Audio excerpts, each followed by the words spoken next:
When I watched the trailer for Adam Sandler's latest Netflix movie, the paint-dryingly dully titled Spaceman, it looked like about the last film in the world I'd want to watch.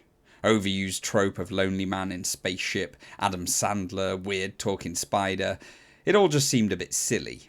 I'm pleased to say that I was absolutely wrong. Spaceman isn't the greatest film ever made, and I doubt many people will be talking about it in 20 years' time. But take it for what it is, and this is a far, far better film than its tepid reception suggests. For the right kind of viewer, I think it's actually pretty good. The story's based on a 2017 book by Jaroslav Kalfa called Spaceman of Bohemia, should have kept the original title Netflix, and is directed by Johan Renck, the man behind the Chernobyl TV show. Now, I've not read the book, but I have seen the show, which is one I'm sure most would be comfortable calling one of the best ever made. So Netflix movie or not, Sandler movie or not, Spaceman has a decent pedigree.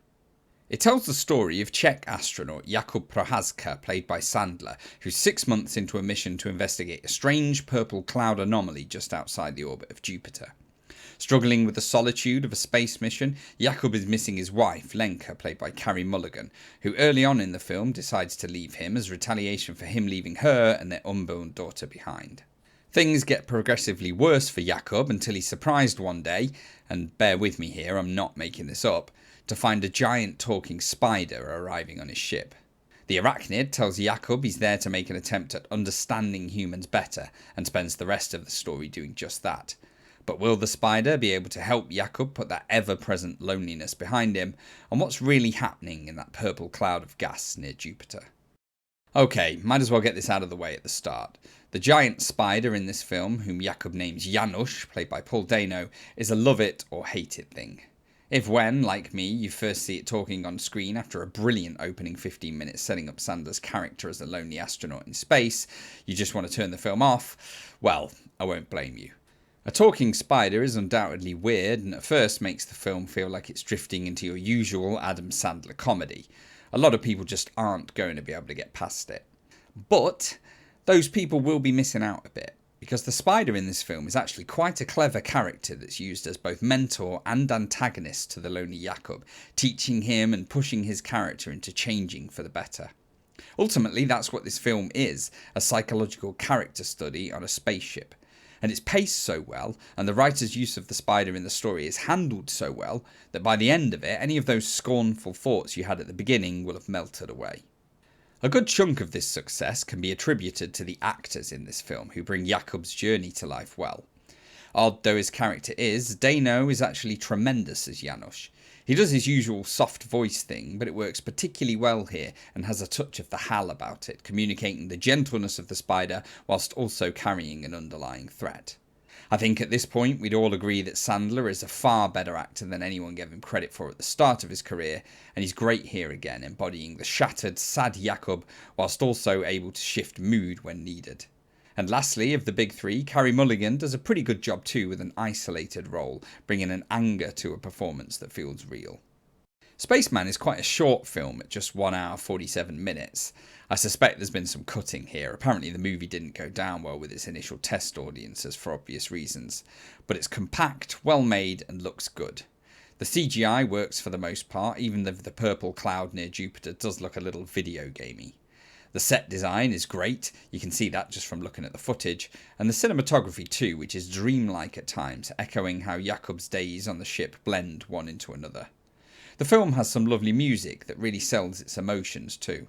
Ultimately, I deem a film at least a moderate success if it makes us feel something, happy, sad, angry, whatever.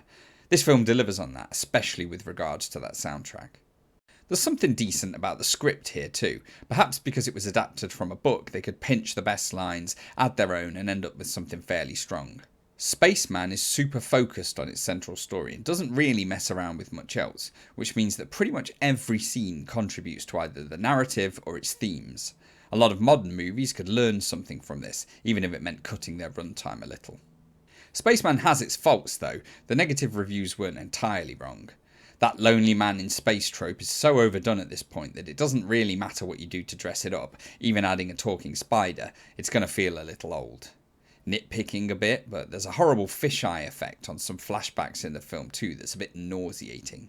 Maybe it's just me, but I feel like most people can work out what's taking place in the present and what's in the past in a movie. And even if they can't, maybe that's alright. What's not okay is smearing the movie with a horrible post-processing effect. And Jakob, Spaceman's central character, is very reactive, which fits with the story, of course. He's a lonely, depressed man millions of miles from home. But there's no doubt we prefer a swashbuckling, proactive character overall. And correct in context or not, 2 hours with sad Adam Sandler can feel a little like going for a drink with your dour best mate. So, where does all that leave us? Well, as I said at the start, I don't want to blow this film up into something it's not.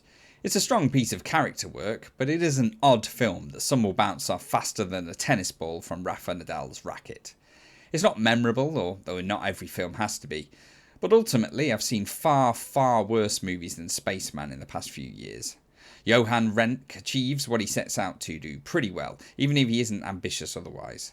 Like the Chernobyl TV show, he's made a film for grown-ups, and if you feel that's you and you've seen the Spaceman reviews and they've put you off, well, maybe take a second look.